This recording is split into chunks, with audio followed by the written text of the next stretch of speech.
Olá pessoal, bom dia, boa tarde ou boa noite, dependendo do horário que vocês estiverem vendo o vídeo. Aqui quem fala é o professor Leonardo Andrade, professor de Informática, Hardware e Games da unidade ADEMA da Evolutime. Hoje nós vamos dar seguimento, falar um pouco sobre a parte 2 da aula introdutória de administração, de teoria clássica da administração. Na outra aula nós falamos um pouquinho sobre o Henry Fayol, falamos também sobre um pouquinho sobre o Frederick Taylor e continuando aqui já desde já o conteúdo, só reforçando então que esse primeira parte de conteúdo é uma introdução, para que a gente possa entender muito bem como é que a administração ela se tornou uma ciência, como é que muitos dos conteúdos e muitos dos conceitos criados no final do século passado favoreceram o mercado de trabalho, principalmente hoje em dia, Se vocês forem fazer uma universidade de administração focado nessa área mais de negócios, provavelmente vocês vão encontrar, acabar esbarrando nesses mesmos conteúdos aplicados e passados aqui, tá? Nessas mesmas informações no caso, beleza? Então vamos falar um pouquinho desde já sobre os princípios, os princípios básicos desenvolvidos pelo Fayol, que ele desenvolveu aí para complementar algumas coisas criadas pelo Taylor, tá?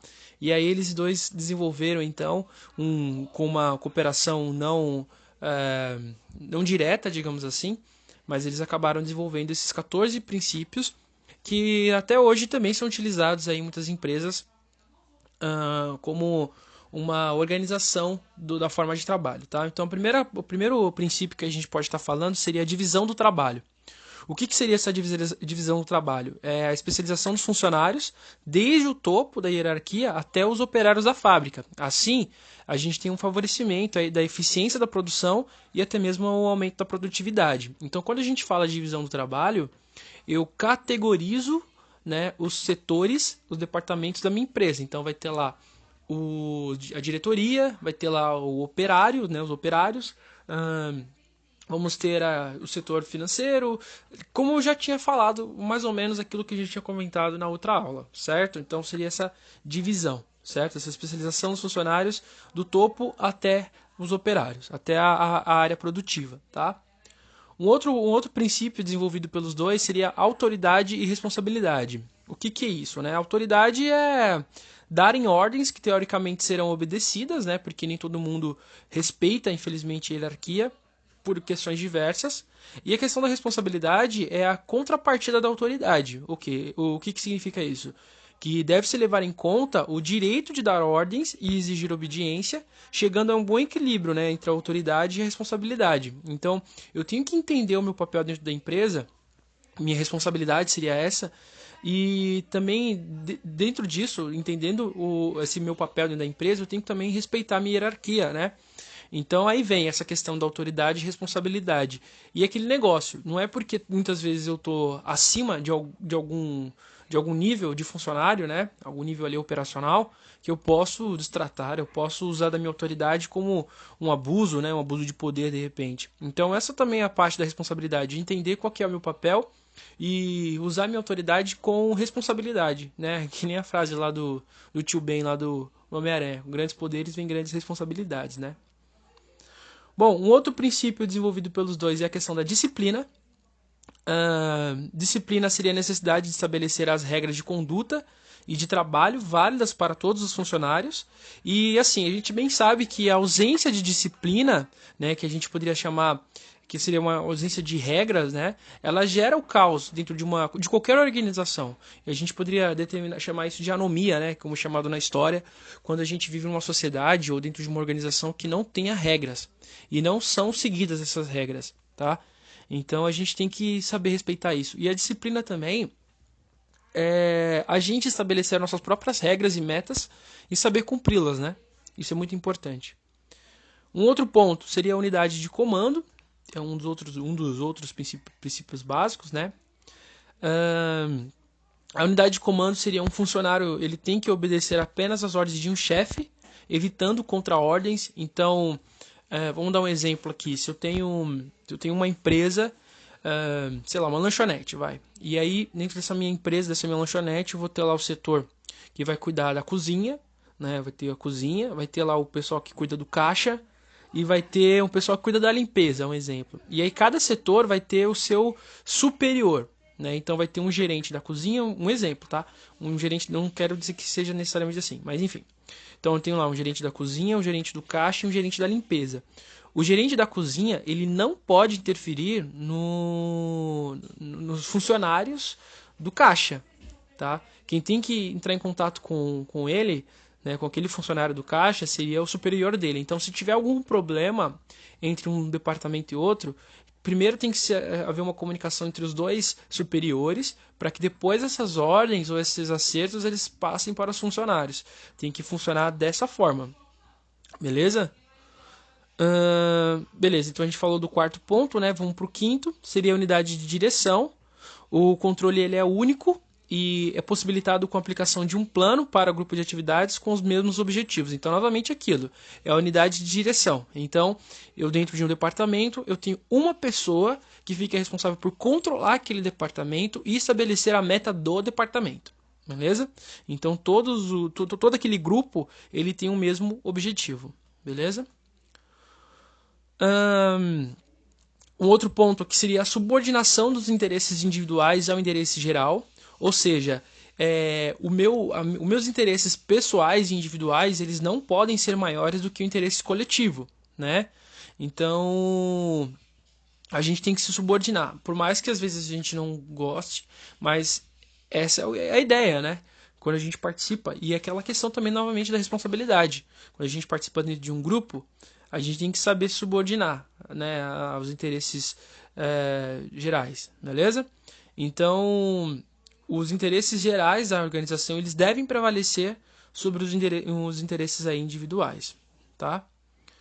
Um outro ponto desenvolvido pelos dois seria sobre a remuneração, que ela deve ser suficiente para garantir a satisfação dos funcionários e da própria organização, né? Então, ninguém gostaria de trabalhar ganhando menos, por mais que seja uma realidade ainda hoje, mas se a gente for levar em consideração com como vem evoluindo o mercado de trabalho, por exemplo, essa ideia de se trabalhar 8 horas por dia é muito recente, né? Veio lá do governo de Getúlio Vargas e tal, e ali no período entre década de 40 e 50, né, mais ou menos, que durou o governo, né, foi bem extenso, mas enfim, então essa ideia de se trabalhar somente 8 horas por dia ainda é muito nova, né? Antigamente trabalhava 12 horas por dia e ganhava muito menos do que hoje, né? Não existia salário mínimo, por exemplo.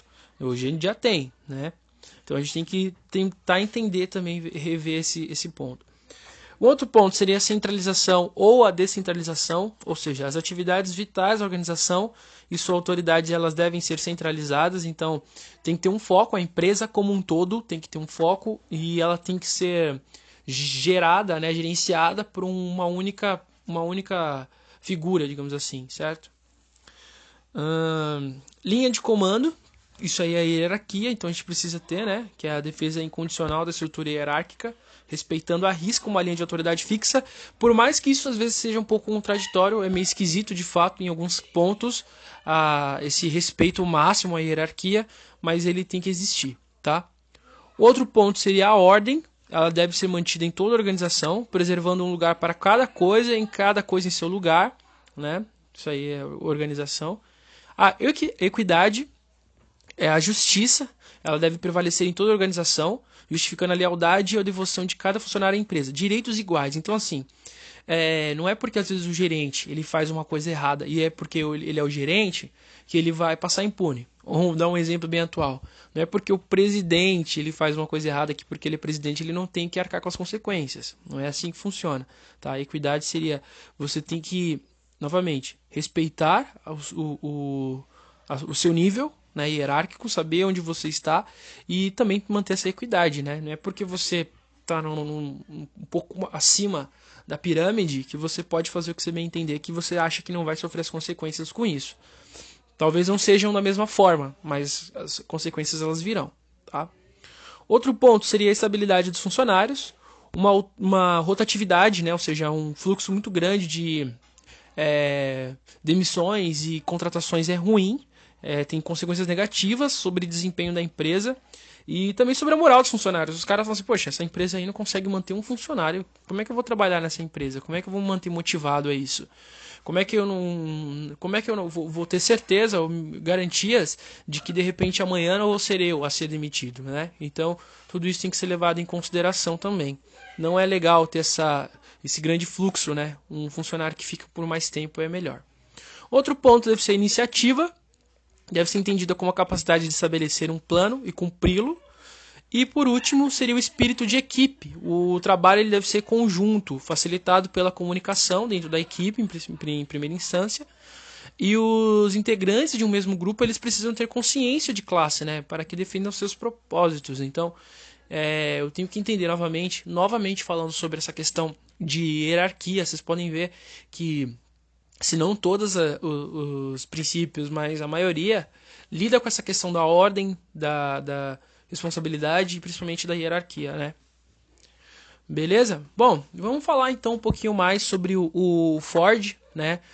A importância do Ford para a administração moderna, né? O que ele desenvolveu, além dele ter ele também ter sido um dos pais fundadores aí da teoria clássica da administração, tá? Só para ressaltar, a gente falou então do Henry Fayol, né, o francês, a gente falou do Frederick Taylor, em inglês, e agora a gente vai falar também do Henry Ford, tá? Henry Ford, enfim, como vocês preferirem, também em inglês, né? Então o Henry Ford, ele talvez seja uma das pessoas mais conhecidas do mundo da administração moderna. Ele era um mecânico, né? Até chegou a ocupar o cargo de engenheiro-chefe em uma fábrica. Porém, o maior feito dele mesmo, pelo fato mesmo de ele ter sido o que marcou seu nome realmente na história, foi a Ford, né? Ele ter desenvolvido a Ford Motor Company. Ele até chegou a trazer alguns modelos de veículos para o Brasil, né? Lá em 1908, 1927 mais ou menos, né? E o grande ponto de ter tornado, né, de ter tornado o veículo que ele desenvolveu, que foi o Ford modelo T, né, tão popular, foi uma coisinha que o Ford desenvolveu, né, ele aplicava na fábrica dele, que seria o que a gente chama de modelo ou método de trabalho através de etapas, né? Seria um sistema como se fosse o que a gente chama também de linha de montagem, né? É como se fosse um sistema de esteira, tá? Que ela movimentava o carro de uma forma que cada operário ele executasse uma parte do trabalho.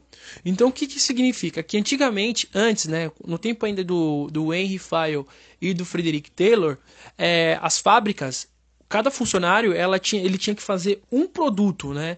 Ele focava nisso. A produção ela era em cima de um produto. Então, por exemplo, uma fábrica de cadeiras. Cada funcionário tinha que fazer uma cadeira por dia, por exemplo, ou duas, três, enfim, não interessa a meta. Mas o funcionário ele tinha que desenvolver, ele participava de todas as etapas da produção, né, daquele produto. Já no método do Ford, isso já não existia mais.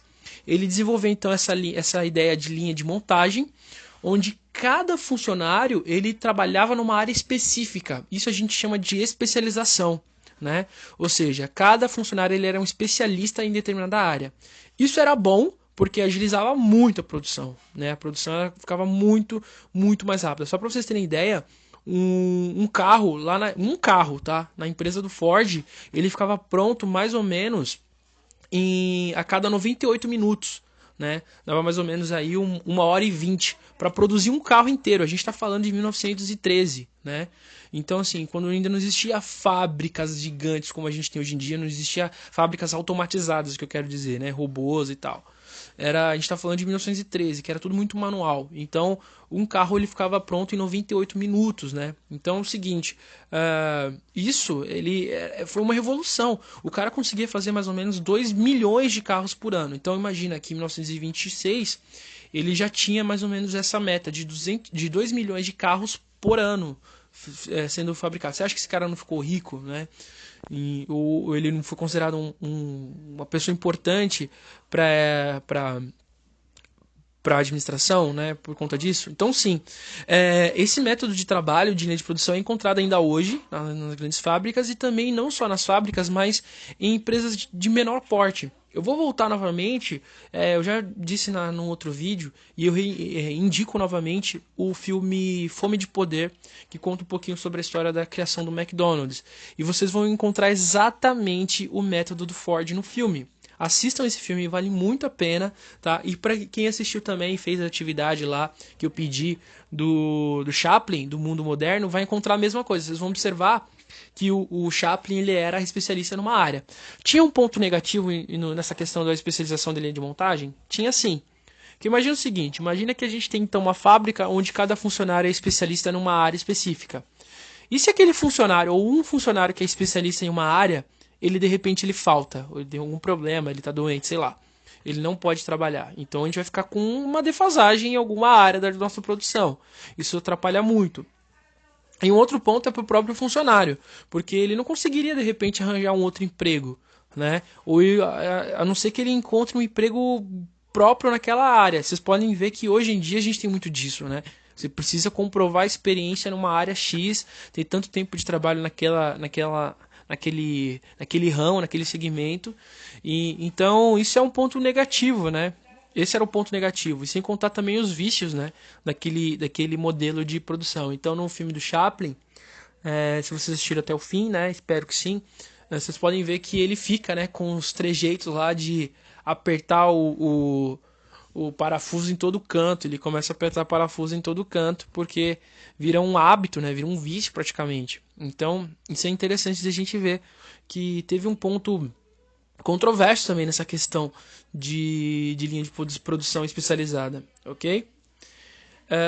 Um outro cara que foi importante para esse desenvolvimento, né, para esse desenvolvimento do mercado de trabalho, para esse desenvolvimento da ideia de mercado de trabalho ou de administração científica diferenciada, foi o Max Weber, né? Ele era um alemão, né? E o Max Weber ele era principalmente um sociólogo, né? E economista, tá? E ele desenvolveu algumas ideias também muito importantes no trabalho, né, para o mercado de trabalho, porque ele começou a entender mais sobre a questão dos indivíduos. Ele começou mais a ver o ponto dos indivíduos, enquanto os outros eles viam mais, como é que eu posso dizer, mais o lado das empresas, o lucro, a produtividade, como é que eu posso dizer de uma forma assim legal? Eu acho que seria basicamente isso, né? Como as empresas elas viam mais o seu próprio lado, digamos assim, o próprio umbigo. O Max Weber, por ser um sociólogo, ele começou já a ver um outro ponto. Ele começou a pensar também em como que o ser humano ele era um recurso de trabalho, né? Só que ele também tinha que ser muito mais valorizado, né? Então tinha que ser entendido dessa forma, né? Que ele via que a sociedade ela não podia ser vista como simplesmente uma engrenagem, só uma peça. Tinha que ser vista como algo a mais, né? Que ele também tinha que participar da forma de geração de negócio. Se é que vocês me entendem assim. Então, ele via nisso, né? Ele tinha essa ideia de que eu precisava ver o ser humano, o meu funcionário, como algo mais do que uma simples engrenagem. E o funcionário ele precisava também de outros, além de um salário, de uma remuneração, ele precisava também de de premiações, de benefícios, de algo que fizesse ele querer trabalhar, né? De ele querer levantar e trabalhar e ficar naquela empresa, certo? Então o Max Weber ele é um sociólogo aí que foi bastante importante também para a ideia, né, a construção da teoria clássica da administração como a gente conhece hoje, beleza? Então se vocês quiserem também dar uma pesquisadinha no Weber, é interessante, né? Tem bastante conteúdo por ele ser um sociólogo. Tem muito conteúdo sobre o mesmo em livros e na internet também vocês encontram bastante vídeo, coisas do tipo, biografia, coisas sobre o Weber também, beleza? Então, basicamente é isso, gente. Eu vou terminar aqui a parte 2, então, novamente para o vídeo não ficar muito extenso, tá? E eu quero que vocês façam um trabalho para mim, né? Eu quero que vocês façam uma atividade novamente, que vocês vão enviar para mim novamente por e-mail, beleza? Eu quero que vocês façam isso. Eu quero que vocês assistam um filme, tá? Vai ser bem focado nisso, essas atividades de administração, tá? O filme é O Diabo Veste Prada, tá? Um filme que eu não sei se tem na Netflix, tá, gente? Mas tentem encontrar, talvez tenha no YouTube, eu não tenho certeza, beleza? Mas tentem encontrar esse filme, O Diabo Veste Prada. É um filme muito bacana. E eu quero que vocês analisem esse filme e me digam como que vocês veem, né, como que é a vida da personagem principal dentro da empresa, tá? Como é que vocês veem? Vocês acham que existe uma digamos assim, uma diminuição da vida pessoal pelo trabalho, essa ideia da subordinação dos interesses individuais aos interesses de uma empresa, nesse caso, e não necessariamente geral, tá? E eu quero que vocês também vejam em relação à hierarquia, tá? Sobre aquela ideia que a gente falou sobre o uso ou abuso da autoridade. Então assistam esse filme e façam essa reflexão para mim. Como que vocês veem como que a personagem ela é tratada, como que vocês veem a chefe, tá? Tudo isso. Eu vou colocar aqui no slide alguns pontos e aí vocês vão falar para mim como que vocês veem que agem, né, dentro do filme ali, da história contada no filme, cada uma dessas pessoas, beleza? E aí vamos ver se faz sentido com aquilo que o Fail e o Taylor pregaram lá atrás, no começo dessa ideia de teoria clássica. Beleza, gente? Então a nossa aula de hoje fica por aqui. Qualquer dúvida que vocês tiverem é só me chamar. Um grande abraço, se cuidem e até a próxima. Tchau, tchau.